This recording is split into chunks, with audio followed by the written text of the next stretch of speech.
Hello, and welcome to the Creative Mindset Podcast. My name is Isolde Trachtenberg, and I am thrilled to welcome you. This show is about vision and tactics. We will discover practical techniques to develop your vision of your creativity. We'll also discuss techniques to find the mental and emotional space, as well as the inspiration to create. And then we'll explore what it takes to spread the word about your creations so you can live your best and most creative life.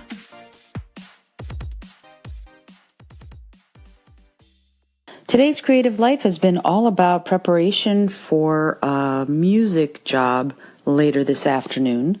But in addition to that, I also had to get back into a habit I'd sort of lost for a while. Many of you probably don't know this, but I have hypothyroidism that I treat naturally. I treat it without meds, which makes my energy level almost always just a little bit under what I would like it to be. So in order to achieve, in order to compete, in order to succeed, I have to take extra special care of myself. Sometimes that means not going out and doing things when other people are. My husband has to deal with that a lot when he's going out because he's a night person, a night owl, and I'm a morning lark also. But also, just in general, I have to really be aware of my energy levels and be aware of where I am as far as my health in order to be able to have drive and motivation and energy to do what I want to do with the rest of my life. So this holiday season, all of the parties have been without me, unfortunately, except for if I'm working. Why? Because I have to, again, be aware, be cognizant of what's going on, and take care of myself. In addition to that, frankly, I live here in Maryland, and the short days and long nights can also steal your energy. Also, the cold. So what do you do about that? Well, you can be sure that you go out and get some sunlight during the day, even if it's just 5 minutes during your lunch hour. Go outside and make sure the sun shines on your face for a little while. I also have one of those little solar light things that is a full spectrum light bulb, which I find helps. If you do it 15 minutes a day in the middle of the day, it can actually be super helpful. But really, there's no substitute for direct sunlight on your face, even in the cold. It will be amazing.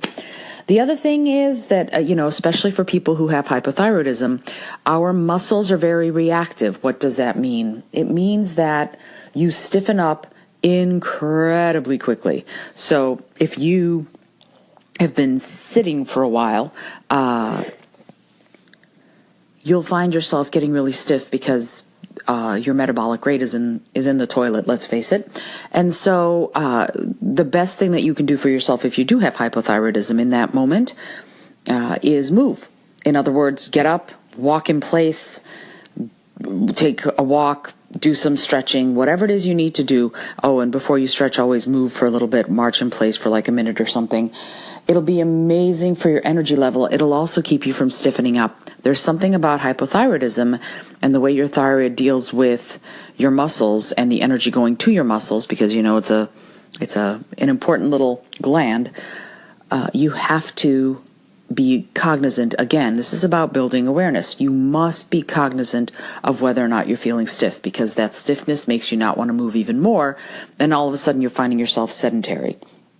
So part of this for me was to move. And so I did Zumba. I have a little Zumba DVD, and that's what I did. And it was fabulous. And why was it fabulous? Because it got me moving. It got me energy. And even on this gray kind of rainy day, it got me a burst, if you will, of energy and vigor in order for me to be able to prepare for this job that I have today, and also for me to be able to knock the job out of the park, right? I mean, as a performer, you have to be on, but if you're too tired because of either the short days or something like hypothyroidism or something like you're not moving sufficiently for your organism to thrive, you'll give a subpar performance. So what we want to do in these situations is make sure we're prepped with adequate sleep. Of course, Ariana Huffington will probably rejoice if she ever hears this, because adequate sleep is super important. Fluids and hydration, also super important. Movement is super important, and time spent in the sun. So anything you can do to move, whether it's marching in place or going to a class or whatever, do something with your body in these, in the Northern Hemisphere anyway, short days and long nights. This has been your morning, afternoon motivation to get up and get moving. Until next time, this is Isolde T, and I'm sending you all of my love. Thanks so much for joining me today. I really appreciate you being here. Please subscribe to the podcast if you're new, and please tell your friends about the community we're building here. Today's episode was produced by Isolde Trachtenberg and is copyright Isolde Trachtenberg 2019. Today's music was from Kevin MacLeod, Laser Groove, and Ave Marimba, brought to you by Creative Commons License 3.0. As always, please remember this is for educational and entertainment purposes only. Past performance does not guarantee future results, although we can always hope. Until next time, I send you all of my love.